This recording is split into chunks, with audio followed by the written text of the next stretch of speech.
રાજ્યના નિગમના કર્મચારીઓ માટે માઠા સમાચાર, 7મા પગાર પંચનો હાલ નહીં મળે કોઈ લાભ। કોંગ્રેસના પોસ્ટરમાંથી બાપુના ગુમ થયા બાદ રાજકારણ ગરમાયું। અશોક ગેહલોતે કહ્યું, કોંગ્રેસ એકજૂટ છે, બાપુ સાથે કરશે મુલાકાત। ભાજપની વિસ્તારક યોજના હેઠળ અમિત શાહ આવશે ગુજરાત। 31 મેના રોજ જશે છોટાઉદેપુર। સસ્તા અનાજ દુકાનદારો 28 મે પર હડતાલ પર જવાનો નિર્ણય મોકૂફ। પુરવઠા મંત્રી સાથેની બેઠક બાદ નિર્ણય। યાસીન ભટકલના કહેવાથી આતંકી શોએબે બોમ્બમાં લગાવી હતી ચીપ। ક્રાઇમ બ્રાન્ચે કર્યો ખુલાસો। રાજ્યમાં ગરમીનું પ્રમાણ યથાવત। અમદાવાદમાં 2 દિવસ યલો એલર્ટ।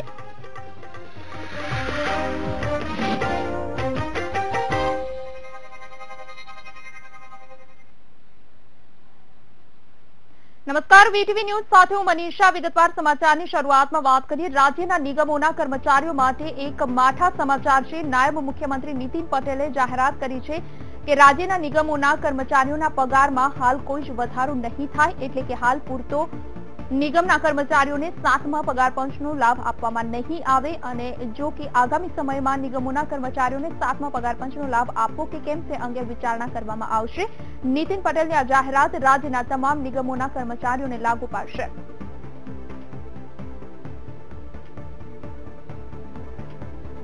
મહત્વનું છે, રાજ્યના નિગમોના કર્મચારીઓને 7મા પગાર પંચનો લાભ નહીં મળે। આ જાહેરાત નીતિન પટેલ દ્વારા કરવામાં આવી છે। 17 બોર્ડ નિગમ માટે ભવિષ્યમાં વિચારણા કરશે। ભવિષ્યમાં 7મા પગાર પંચનો લાભ નિગમના કર્મચારીઓને આપવો કે નહીં તે અંગે હજુ વિચારણા કરવામાં આવશે। તમામ નિગમના કર્મચારીઓની આ જાહેરાત અસર કરશે। રાજ્યના નિગમોના કર્મચારીઓને હાલ પગાર પંચનો લાભ નહીં મળે। પાણી પુરવઠા બોર્ડ, પોલીસ, આવાસ નો સમાવેશ થશે। રાજ્ય નિગમોના કર્મચારીઓને પગાર પંચનો લાભ નહીં મળે। 7મા પગાર પંચનો લાભ ભવિષ્યમાં આપવો કે નહીં તે અંગે વિચારણા કરવામાં આવશે। નીતિન પટેલે જાહેરાત કરી છે। વધુ માહિતી સાથે સંવાદદાતા હિતલ પારેખ ફોન લાઈન પર જોડાઈ ગયા છે। હિતલ, જે રીતે નીતિન પટેલ દ્વારા જાહેરાત કરવામાં આવી, નિગમોના કર્મચારીઓને 7મા પગાર પંચનો લાભ નહીં મળે, કર્મચારીઓ માટે કહી શકાય એક માઠા સમાચાર છે। વિસ્તારથી માહિતી આપશો।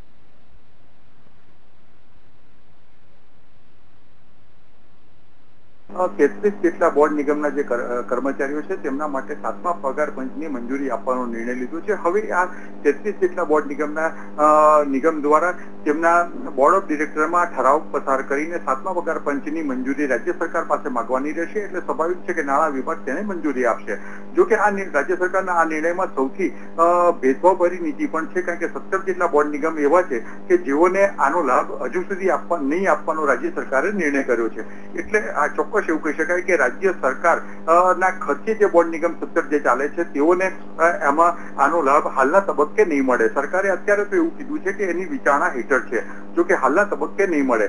સાથે સાથે જે 33 બોર્ડ નિગમના કર્મચારીઓને લાભ આપવામાં આવ્યો છે, એ 33 બોર્ડ નિગમ એવા છે કે જે સ્વ ભંડોળે અથવા સ્વ ખર્ચે ચાલી રહ્યા છે। એટલે ચોક્કસ એવું કહી શકાય કે અત્યારે 33 બોર્ડ નિગમના 92,000 થી વધુ કર્મચારીઓને આનો લાભ મળશે, જ્યારે બાકીના 17 જેટલા કર્મચારીઓએ હજુ પણ 7મા પગાર પંચ માટે વેઇટ કરવો પડશે। અને બોર્ડ નિગમના જે 17 બોર્ડ નિગમના છે એમાં જે સેવાકીય પ્રવૃત્તિઓ કરે છે, પાણી પુરવઠા બોર્ડ હોય, પોલીસ આવાસ નિગમ હોય, તેવા બોર્ડ નિગમને અત્યારે 7મા પગાર પંચમાંથી બાકાત રાખવામાં આવ્યા છે। જી મનીષા। બિલકુલ હિતલ, આપનો આભાર માહિતી આપવા માટે।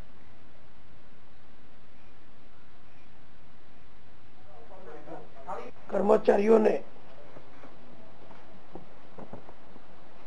એમની પોતાની સ્વભંડોળની આવકમાંથી, એમની વ્યવસાયિક આવકમાંથી એમનો બોર્ડ ઠરાવ કરે, રાજ્ય સરકારની મંજૂરી માંગે, એમના કર્મચારીઓને 7મા પગાર પંચ પ્રમાણે વેતન આપવાનો, તો એ વેતન આપવાની મંજૂરી 7મા પગાર પંચ પ્રમાણે રાજ્ય સરકાર આપશે એવો નિર્ણય મુખ્યમંત્રીશ્રી અને અમે નાણાં વિભાગે સાથે મળી અને કર્યો છે। સસ્તા અનાજના દુકાનદારોની 28 મે થી શરૂ થતી હડતાલ મોકૂફ રાખવાનો નિર્ણય કરાયો હતો। પુરવઠા મંત્રી અને પુરવઠા અગ્ર સચિવની અધ્યક્ષતામાં યોજાયેલી બેઠકમાં જયેશ રાદડિયાએ જણાવ્યું કે 1 જુલાઈથી ફરજિયાત આધાર લિંક કરાશે. સસ્તા અનાજની દુકાનદારોના એસોસિએશનની સહમતિથી પ્રશ્નોના નિકાલ કરવાની બાહેંધરી અપાઈ હતી. ઉલ્લેખનીય છે કે 28 મે થી સસ્તા અનાજના દુકાનદારો રાજ્યવ્યાપી હડતાલ પર જવાના હતા.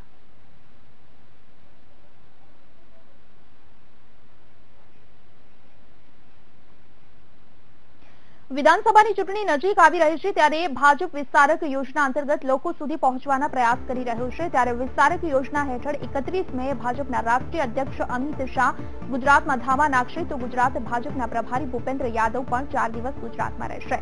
28 મે થી એક સપ્તાહ સુધી વિસ્તારક યોજના હેઠળ વિસ્તારકો 48,000 વોર્ડમાં જશે અને લોકોની વચ્ચે જે પ્રધાનમંત્રી મોદીના મન કી બાત સાંભળશે તે બાદ અમિત શાહ 31 મેના રોજ છોટાઉદેપુરમાં એક બૂથમાં હાજરી આપશે. સાથે સાથે મુખ્યમંત્રી સહિત મંત્રીમંડળના સભ્યો પણ વિસ્તારક યોજનામાં જોડાશે. વધુ માહિતી સાથે સંવાદદાતા નરેન્દ્ર રાઠોડ ફોન લાઈન પર જોડાઈ ગયા છે. નરેન્દ્ર, જે રીતે વિસ્તારક યોજના ભાજપની છે તે હેઠળ અમિત શાહ આગામી દિવસોમાં ગુજરાત આવવાના છે. ગુજરાતમાં કઈ રણનીતિથી આ વિસ્તારક યોજના ચાલશે? જી, સમગ્ર દેશમાં ભારતીય જનતા પાર્ટીનો વ્યાપ વધારવા માટે બીજેપી સંગઠન દ્વારા વિસ્તારક યોજનાની શરૂઆત કરવામાં આવી છે અને એ અંતર્ગત જ અમિત શાહ સમગ્ર દેશનો અત્યારે પ્રવાસ કરી રહ્યા છે અને એ અંતર્ગત જ તેઓ ગુજરાત આવી રહ્યા છે. 28મી તારીખથી લઈને એક અઠવાડિયા સુધી ગુજરાતના તમામ જે 48,000 વોર્ડ છે એની અંદર બીજેપીના જે વિસ્તારકો છે 48,000 વિસ્તારકો એ તમામ વોર્ડમાં જશે અને બીજેપીના જે સરકારની જે કામગીરી છે એને લઈ જવાનો પ્રયાસ કરવામાં આવશે અને આ અંતર્ગત જ તમામ જે નેતાઓ બીજેપીના મોટા નેતાઓ એ પણ વિસ્તારક બનીને એક દિવસ વિવિધ વોર્ડમાં જશે. 31મી તારીખના રોજ અમિત શાહ ગુજરાત આવી રહ્યા છે. આ વિસ્તારક યોજના છે એ અંતર્ગત જ તેઓ ગુજરાત આવી રહ્યા છે અને ત્યારે તેઓ છોટાઉદેપુરનું એક વોર્ડ છે એની અંદર જઈને ત્યાં વિસ્તારક તરીકે તેઓ કામ કરશે અને આ બાદ વડોદરામાં સાંજે એક કાર્યક્રમ છે એની અંદર તેઓ કાર્યક્રમમાં ભાગ લેશે અને ત્યારબાદ સભાને પણ સંબોધશે એવી માહિતી અત્યારે પ્રાપ્ત થઈ રહી છે. ઉલ્લેખનીય છે કે છેલ્લા ઘણા સમયથી બીજેપી દ્વારા સંગઠનને વધારે મજબૂત બનાવવા માટે અને લોકો સુધી વધારે ને વધારે જવા માટે અને જે સરકારની યોજનાઓ છે એને લોકો સુધી પહોંચાડવા માટે વિસ્તારક યોજના શરૂ કરવામાં આવી છે અને એ અંતર્ગત જ અનેક પ્રયાસો થઈ રહ્યા છે કે જેનાથી બીજેપીનું સંગઠનનું માળખું વધારે મજબૂત થઈ શકે અને એ પ્રયાસ થકી અત્યારે અમિત શાહ આગામી 31મી તારીખે ગુજરાત આવી રહ્યા છે. બિલકુલ નરેન્દ્ર, આપનો આભાર સમગ્ર માહિતી માટે. ભાજપ પ્રભારી ભૂપેન્દ્ર યાદવ પણ ગુજરાત આવવાના છે. 28 મે થી એક સપ્તાહ સુધી આ વિસ્તારક યોજના ચાલશે. અમિત શાહ ગુજરાતમાં ધામા નાખશે.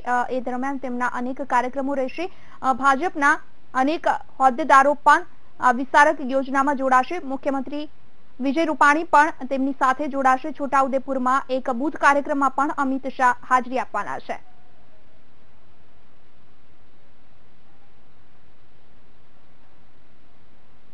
વાત કરીએ પોસ્ટર પોલિટિક્સની.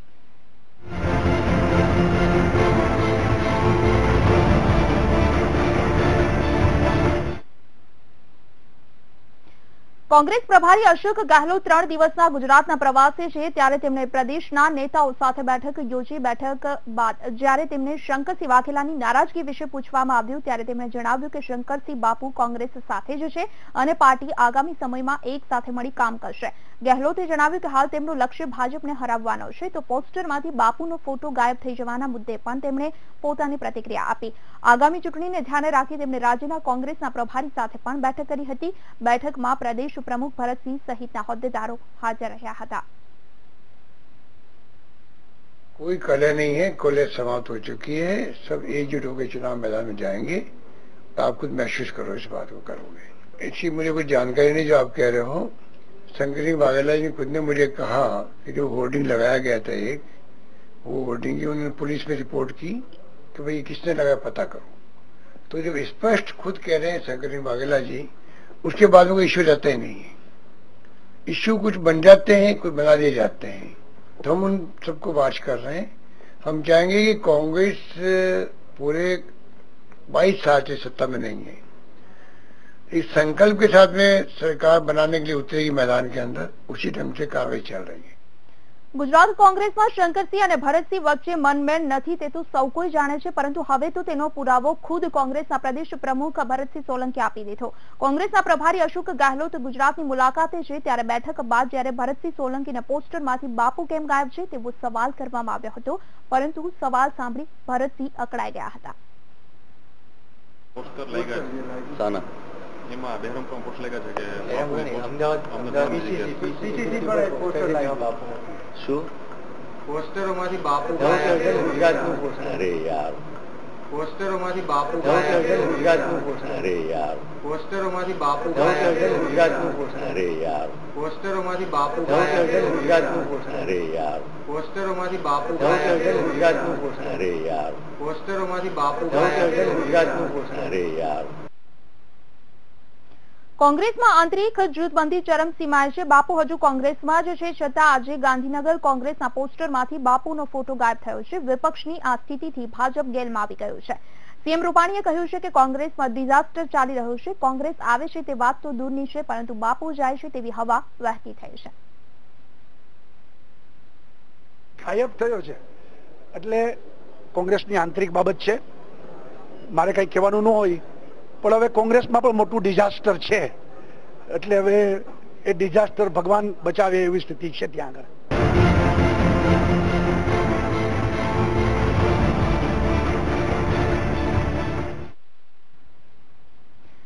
અમદાવાદમાં વર્ષ 2008માં થયેલા સિરિયલ બ્લાસ્ટ કેસનું માસ્ટર માઇન્ડ શોએબ પોટેનિકની ક્રાઇમ બ્રાન્ચે ધરપકડ કરી છે। શોએબ કેરળમાં છુપાઈને બેઠો હતો, ત્યારે ક્રાઇમ બ્રાન્ચે મળેલી બાતમીના આધારે આ કાર્યવાહી હાથ ધરી હતી। ક્રાઇમ બ્રાન્ચ દ્વારા કરવામાં આવેલી પૂછપરછમાં ખુલાસો થયો છે કે બોમ્બમાં મૂકવામાં આવેલી ચીપ શોએબ લાવ્યો હતો। આ સાથે જ તેમણે ભટકલના કહેવાથી જ આ ચીપ બોમ્બમાં ફિટ કરી હતી। એ બાતમીદારોને આધારે એમણે માહિતી મેળવેલી કે આ શોએબ પોટનીકલ એ વિદેશ જે નાસી ગયેલો છે અને પરત આવી રહ્યો છે અને હવે પકડાવાની શક્યતા છે, એટલે એમણે પણ સ્થાનિક પોલીસની મદદ લીધેલી અને અમુક ઇન્ટેલિજન્સ એજન્સીઓની પણ મદદ લીધેલી હતી। અને એ જ્યારે આરોપી એરપોર્ટ ઉપર ઉતર્યો ત્યારે અગાઉથી જ આપણી બધી ટીમો સામેલ થયેલી હતી અને આ આરોપીઓને પકડી લીધો છે અને અત્યારે અહીંયા લાવેલા છે। થોડા મહિના અગાઉ અમદાવાદ સિરિયલ બોમ્બ બ્લાસ્ટના મુખ્ય આરોપી યાસીન ભટકલની અમદાવાદ ક્રાઇમ બ્રાન્ચે એનઆઈએ પાસેથી કસ્ટડી મેળવી અમદાવાદ લાવી પૂછપરછ કરી હતી, જેમાં અનેક ખુલાસા થયા હતા। યાસીનની પૂછપરછમાં આ આતંકીનું પખેરું મળ્યું હોવાનું સૂત્રો પાસેથી જાણવા મળ્યું છે। શોએબની પૂછપરછમાં એ પણ ખુલાસો થયો છે કે તે ઇન્ડિયન મુજાહિદ્દીનના સંપર્કમાં પણ હતો।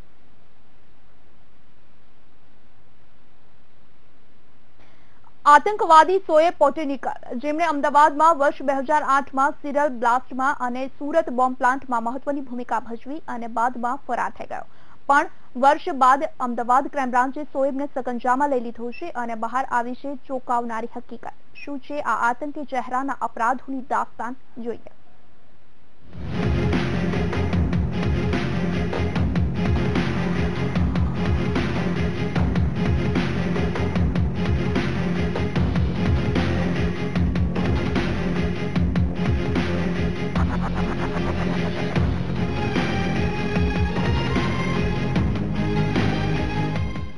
અમદાવાદમાં વર્ષ 2008માં સર્જાયેલ માનવ સંહારમાં મહત્વની ભૂમિકા ભજવનાર શખ્સને ક્રાઇમ બ્રાન્ચે ઝડપી પાડ્યો છે।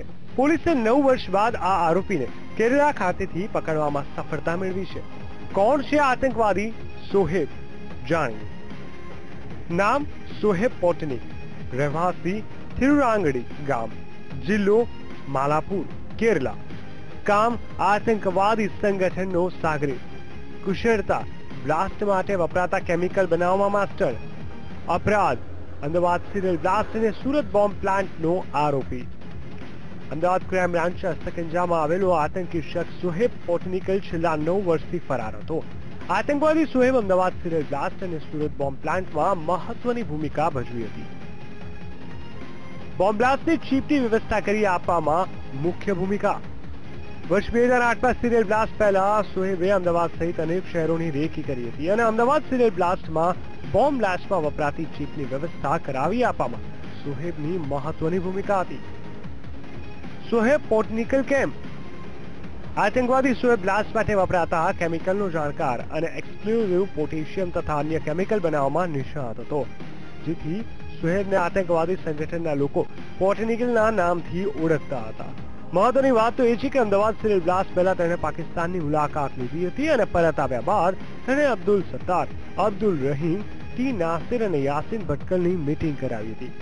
શોએબ આતંકવાદી સંગઠન જેવા કે ISIS તથા સિમી સાથે સંપર્ક ધરાવે છે અને તેણે અનેક આતંકવાદી હુમલામાં પણ મહત્વની ભૂમિકા ભજવી છે. અમદાવાદ સુરતમાં શું રોલ? આતંકવાદી શોએબ પોટનીકલે અમદાવાદ સિવિલ બ્લાસ્ટમાં બોમ્બની ચિપ અરેન્જ કરાવી આપવામાં મહત્વની ભૂમિકા ભજવી હતી. સાથે જ તે મોટા આતંકીય સરગના સંપર્કમાં હોવાથી અનેક આતંકી ષડયંત્રોમાં પણ ભાગ ભજવ્યો હતો. પરંતુ આખરે કેરળામાંથી અમદાવાદ ક્રાઇમ બ્રાન્ચે કેરળા પોલીસ સાથે સંકલન કરીને પકડી પાડવામાં સફળતા મેળવી છે, જેમાં હવે શોએબ પોટનીકલની પૂછપરછમાં અનેક ચોંકાવનારા ખુલાસા થશે તેવી શક્યતા સેવાઈ રહી છે. વિશાલ મહેતા, VTV ન્યૂઝ, અમદાવાદ. સમાચારમાં આગળ વાત કરીએ. હવામાન વિભાગે વાતાવરણમાં આવેલા બદલાવને લઈ મહત્વપૂર્ણ આગાહી કરી છે. અમદાવાદમાં આજથી 2 દિવસ યલો એલર્ટ જાહેર કરાયું છે. બીજી તરફ દક્ષિણ ગુજરાતમાં હીટવેવ એલર્ટ આપવામાં આવ્યો છે, જેને લઈ સુરત અને વલસાડમાં તાપમાન વધી શકે છે. આ સાથે જ આગામી સમયમાં રાજ્યમાં ગરમી વધે તેવી શક્યતા વ્યક્ત કરવામાં આવી છે.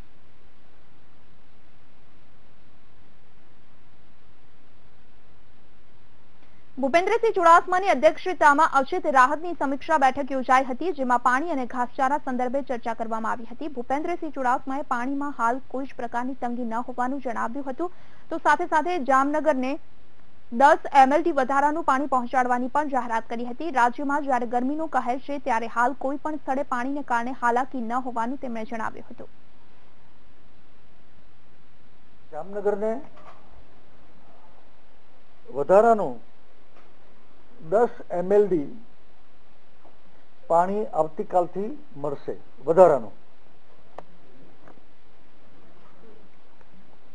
અત્યાર સુધીમાં ગામ અને પરાની સંખ્યા જે અમે ટેન્કર મોકલીએ છીએ એ 308 છે. ભાવનગર તાલુકામાં 10 ગામમાં પીવાના પાણીનું વિતરણ નહીં કરાતા સરપંચે વિરોધ કર્યો. કલેક્ટર કચેરી ખાતે પહોંચી માટલા ફોડ્યા હતા. સાંજ સુધીમાં પાણી નહીં આપવામાં આવે તો ટ્રેક્ટર ભરી 10 ગામના લોકો આમરણાંત ઉપવાસ અને આંદોલન કરશે તેવી ચીમકી આપી છે. જેમાં એવી પણ વાતો જાણવા મળી છે કે જાણી જોઈ આ ગામોને પાણી નથી આપવામાં આવી રહ્યું. પમ્પિંગ સ્ટેશન પર 3 મોટર હોવા છતાં મોટર બળી ગયાના બહાના કાઢવામાં આવ્યા છે, જેને લઈ આ વિસ્તારના ધારાસભ્ય પ્રવીણ રાઠોડ દ્વારા પાણી પુરવઠા મંત્રી બાબુભાઈ બોખીરિયાને રજૂઆત કરશે.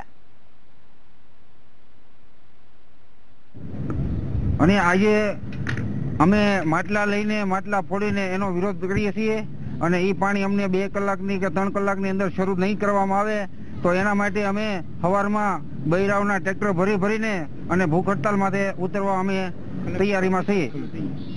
કલેક્ટર ઓફિસે અમે બેસવા તૈયાર છીએ. આવડું મોટું પાલિતાણા તંત્ર આંકે છે, એક પણ મોટર જેટલી બળી જાય એટલે ભંગાર ઘોડે ઓફિસોમાં ભેગ્યું કરે છે અને 10 દિવસથી પાણી આ તડકાની હાલાકીમાં પાણી દેતા નથી. 10 દિવસથી તો એનો આને નિકાલ કરવો જરૂરી છે. જૂનાગઢમાં ઇન્દિરાનગરના રહેવાસીઓએ ચક્કાજામ કર્યો હતો. પાણીના મુદ્દે ચક્કાજામ કરવામાં આવ્યો હતો. પાણીનું સપ્લાય બંધ કરાતા સ્થાનિક લોકોએ ચક્કાજામ કર્યો હતો.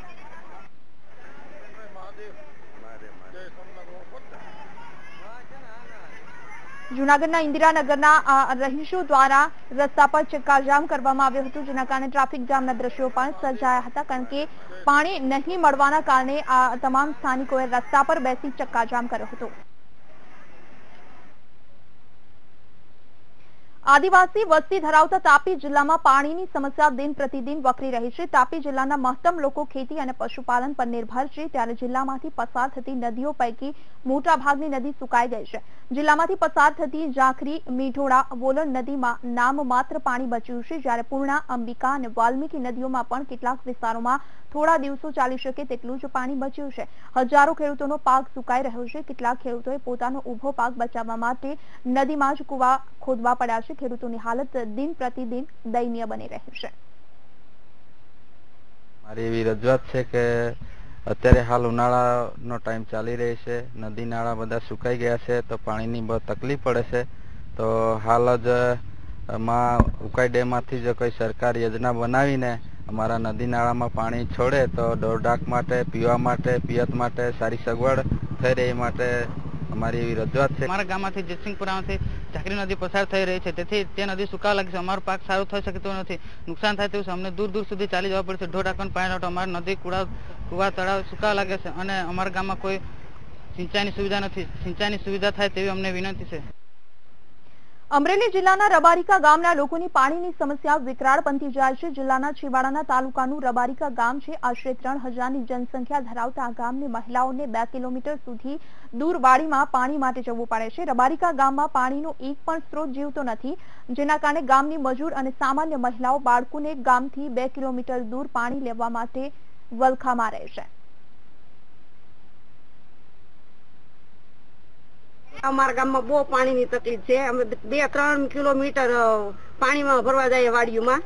આખો દી અમે મજૂરીએ જઈએ. હવે પાણીનું કરવું કે મજૂરીનું કરવું કે મારા છોકરાઓનું કરવું.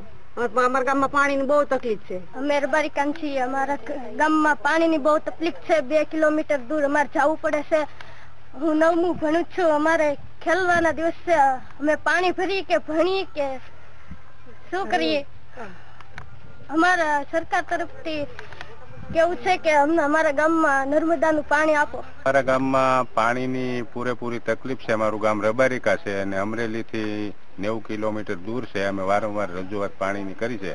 બૈરાઓ, છોકરાઓ, ઢાંઢા ગાડી, બળદગાડી, ટ્રેક્ટરોથી માણસો વાડીઓમાંથી પાણી લાવે છે, પણ અમારા ગામમાં પાણીની કોઈ સગવડ છે નહીં. અમે વાડીઓમાં પાણી ભરવા આવીએ 2 કિલોમીટર. અમારે પાણી નર્મદાનું જોઈએ છે, કોઈ આપતું નથી ને પાણી અમારે બહુ તંગી છે.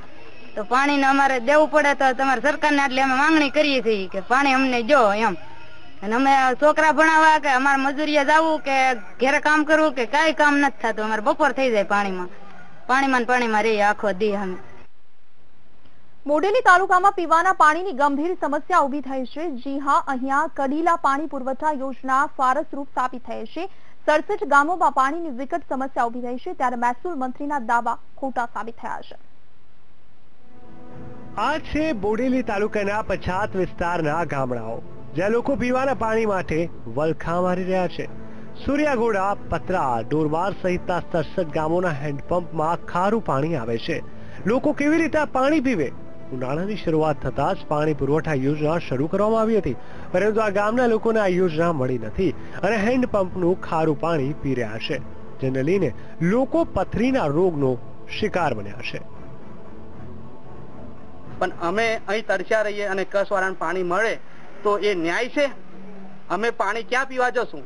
જે અમે અત્યારે અમારી જમીનો આપી કેનાલ, નર્મદા કેનાલ માટે, બરાબર, જમીનો આપી અમે બલિદાન કર્યું, છતાંય અમે પાણી માટે વનખા મારતા હોય પીવાના પાણી માટે. કેવી રીતે પીવું? પાણી પીવાનું મળતું નથી. અમારા 1 વર્ષથી પાણી કઢેલાનું આવતું નથી. નર્મદા કેનાલનું પાણી આપો ને અમને પાણી પીવાનું કરી આપો તો અમારે આ પાણી પીવાનું ચાલશે. બાકી પાણી પીવાનું અમારે કઈ નહીં. ગામમાં લોકો બહુ બીમાર પડી ગયા છે. અનેક ગામડાઓના લોકો ગંદુ અને પીવાલાયક ન હોય તેવું પાણી પી રહ્યા છે. 10 જેટલા હેન્ડપંપોમાં ક્ષારવાળું પાણી આવે છે. ચોંકાવનારી વાત તો એ છે કે પાણી પુરવઠાના અધિકારીઓ પણ આ પાણી ન પીવાની સલાહ આપી રહ્યા છે. ગઢામાં ભરેલા પાણીમાં ક્ષાર દેખાઈ આવે છે, છતાં ગામના લોકો આ પાણી પી રહ્યા છે અને કેટલાક લોકો પથરી થવાના ડરને લઈને ગામથી 2 કિલોમીટર દૂર ઓરસંગ નદીમાંથી પાણી લઈ આવે છે. આ વાત ખુદ વહેલા ઉપસરપંચે પણ સ્વીકારી. સાંભળો શું કહે છે. સૂર્યા ગામમાં પાણીની તકલીફ છે. 12 હેરપંપ છે, એમાં 2 હેરપંપ ચાલુ છે, બીજા બંધ છે. એમાં પાણીની તકલીફ છે. પાણી આવતું નહીં. ક્ષારવાળું પાણી આવે છે અને એ ક્ષારવાળું પાણી પીવું પડે છે અને ઘણી રજૂઆત કરવા છતાં કોઈ પાણીનો ઉકેલ લાવતા નથી. ટાંકી સ્તંભ અને હાવડા શોભાના ગાંઠિયા સમાન બન્યા છે. ત્યારે હવે જોવાનું એ રહે છે કે ગાંધીનગર એસી ચેમ્બર્સમાં બેસેલી સરકાર બોડેલીના લોકોને ક્યારે પાણીની સગવડ પૂરી પાડે છે. Mahesh Bhil, VTV news, Chhota Udepur.